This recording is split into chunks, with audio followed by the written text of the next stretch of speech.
झारखंड विधानसभा चुनाव काफी नजदीक है। ऐसे में हर राजनीतिक दल अपने नफा नुकसान को ध्यान में रखते हुए जीत की रणनीति बनाने में जुट चुके हैं।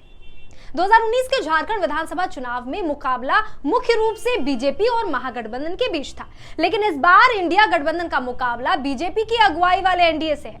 नमस्कार, मेरा नाम अपराजिता पांडे है। आप देख रहे हैं हजारीबाग अपडेट्स। आपका खूब खूब स्वागत है। कल हमने एनडीए की सीट शेयरिंग फॉर्मूले को लेकर विश्लेषण के जरिए कई चीजों को स्पष्ट किया था। आज बात होगी झारखंड के सत्ताधारी महागठबंधन की, जहां 2019 के चुनावी दंगल में महागठबंधन ने अपने कुनबे का विस्तार किया है। इस बार राज्य में इंडिया ब्लॉक के तहत माले महागठबंधन में शामिल हो गई है। उत्तरी छोटा नागपुर के कई इलाकों में माले पहले से ज्यादा मजबूत भी हो गई है, क्योंकि मासस का माले में विलय हो गया है। तो वहीं भाजपा और जेवीएम की सिटिंग विधायकों के कांग्रेस में शामिल होने से कुछ विधानसभा सीटों पर इंडिया ब्लॉक का समीकरण बदल गया है। ऐसे में कुछ सीटों पर 2019 के मुकाबले इस बार इंडिया ब्लॉक के दलों के बीच सीटों की अदला बदली की संभावना है। ऐसे ही कुछ सीट हैं जिन्हें लेकर चर्चा जोरों पर है। इंडिया ब्लॉक और खासकर झारखंड मुक्ति मोर्चा के विश्वसनीय सूत्रों की माने तो इस बार पलामू प्रमंडल के भवनाथपुर सीट कांग्रेस की जगह झारखंड मुक्ति मोर्चा के खाते में जा सकती है।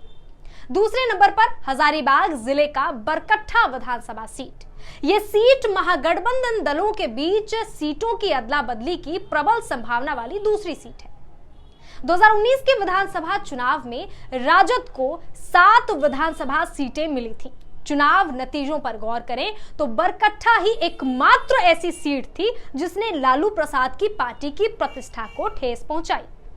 महागठबंधन का उम्मीदवार होने के बावजूद राजद उम्मीदवार इतना कमजोर साबित हुआ कि उसे महज 4,868 वोट ही मिल पाए थे। वह अपनी जमानत भी नहीं बचा पाया, वरना 2019 में भले ही राजद मात्र एक विधानसभा सीट जीत पाई हो, लेकिन कोडरमा, गोड्डा, देवघर और हुसैनाबाद में उसने विपक्ष को कड़ी टक्कर दी।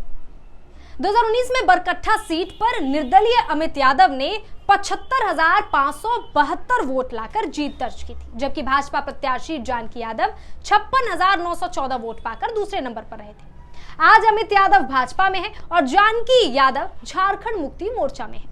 ऐसे में इस बात की प्रबल संभावना है कि इस बार विधानसभा चुनाव में राजद की जगह बरकट्ठा से झामुमो प्रत्याशी चुनाव लड़े।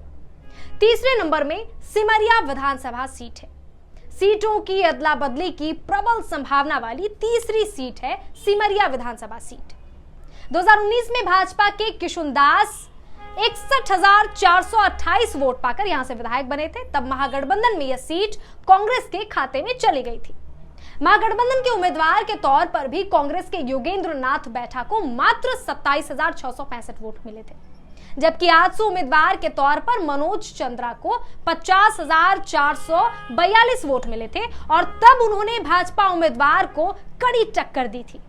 अब मनोज चंद्रा झारखंड मुक्ति मोर्चा में है, इसीलिए इस बात की प्रबल संभावना है कि इस बार विधानसभा चुनाव में कांग्रेस की जगह मनोज चंद्रा सिमरिया से झामुमो उम्मीदवार के तौर पर नजर आ सकते हैं।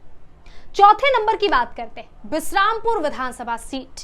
2019 में तेजस्वी यादव ने आखिरी वक्त में बिश्रामपुर सीट के लिए महागठबंधन पर जबरदस्त दबाव बनाया था। इतना ही नहीं, रांची में रहते हुए भी प्रेस क्लब में उन्होंने हेमंत सोरेन, आलमगीर आलम की प्रेस कॉन्फ्रेंस से दूरी बनाकर रखी थी। तब लालू प्रसाद के हस्तक्षेप के कारण महागठबंधन टूटने से बच गया था और बिश्रामपुर सीट कांग्रेस के खाते में चली गई थी। कांग्रेस ने तब अपने दिग्गज नेता और पूर्व मंत्री ददई दुबे उर्फ चंद्रशेखर दुबे को अपना उम्मीदवार बनाया था। 2019 के चुनाव में बिश्रामपुर के चुनाव परिणाम ने कांग्रेस और महागठबंधन दोनों को परेशान कर दिया था। महागठबंधन के उम्मीदवार होने के बावजूद कांग्रेस उम्मीदवार ददई दुबे चौथे स्थान पर रहे थे। उन्हें 26,957 वोट मिले थे। तब यह सीट बीजेपी ने जीती थी। पांचवें नंबर पर हजारीबाग लोकसभा अंतर्गत मांडू विधानसभा सीट की बात करेंगे। परंपरागत रूप से मांडू विधानसभा सीट झारखंड मुक्ति मोर्चा की मानी जाती रही है। 2019 के विधानसभा चुनाव में भी यह सीट महागठबंधन में जेएमएम के खाते में चली गई थी, लेकिन दो वजहों से इस बार मांडू की सीट कांग्रेस की झोली में जाती दिख रही है। पहली वजह यह है कि 2019 में बीजेपी के सिंबल पर चुनाव जीतकर विधानसभा पहुंचे जयप्रकाश भाई पटेल लोकसभा चुनाव 2024 से ठीक पहले कांग्रेस में शामिल हो गए। और दूसरी वजह यह है कि महागठबंधन के उम्मीदवार के तौर पर जेएमएम उम्मीदवार रामप्रकाश भाई पटेल 44,768 वोट पाकर तीसरे नंबर पर रहे थे। तब आजसू उम्मीदवार निर्मल महतो ने जेपी पटेल को कड़ी टक्कर दी थी और 47,793 वोट पाकर दूसरे नंबर पर रहे थे। 2019 के विजयी उम्मीदवार के कांग्रेस में शामिल होने के बाद यहां कांग्रेस की दावेदारी मजबूत है।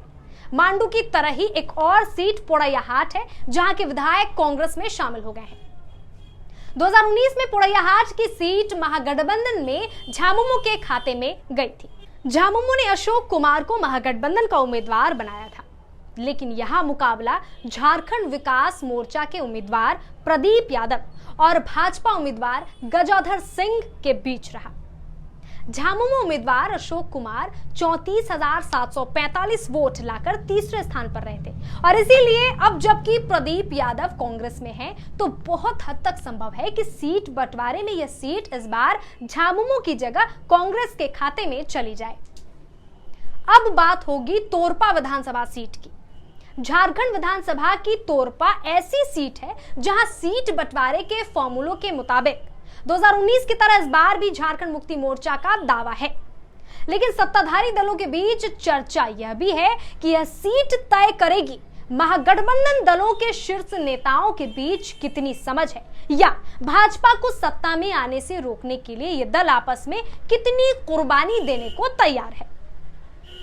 इस सीट पर 2019 में भाजपा के कोचे मुंडा ने 43,482 वोट पाकर जीत दर्ज की थी, जबकि झामुमो के सुदीप गुड़िया 33,852 वोट पाकर दूसरे स्थान पर रहे थे।